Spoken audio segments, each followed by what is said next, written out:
ভাই পাঙ্কু ড্রেস পরে একটু বাজারে গেছিলাম।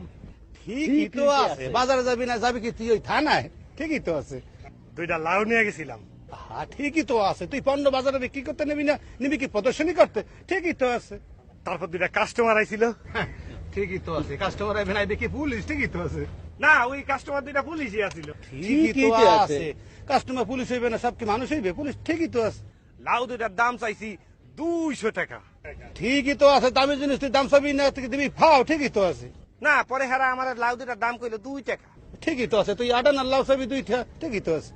তারপর দিছি আমি ঝাড়ি, 2 টাকায় লাউ খাওয়ার লাগবে না, লাউয়ের বোটা খাও। ঠিকই তো আছে, তুই জারি দিবি না তুমি কি সুমবা, আর 2টায় কি লাভ পাওয়া যায়? হ্যাঁ ঠিকই তো আছে। তারপর ভাই আমার দিছে ফেদানি। ঠিকই তো আছে, পুলিশের লাগে উল্টা পাল্টা করে তোরা ফেদা নিতে পারে তুমি কি সুমবা? ঠিকই তো আছে। তারপর আমার থানায় ধরে লয়ে গেছে ভাই। না ঠিকই তো আছে, পুলিশের লাগে বেতবি করছো, তোরা থানা নেবে না, নেবে কি ওনার বাসায় বেড়াইতে? ঠিকই তো আছে। না তারপর আবার সাইরাও দিছে। ঠিকই তো আছে, তুই কি সোর্স আছে তোরা থানায় নিয়ে আটকে রাখবে? ঠিকই তো আছে। হ্যাঁ ভাই ওই লাউ দুইটা একজনের গাছের থেকে চুরি করে নিয়ে গেছে, গেছিলাম বেচতে। ঠিকই তো আছে, কেউ জোর করে না দিলে জোর করে সিঁড়ি লই যাবে। ঠিকই তো আছে।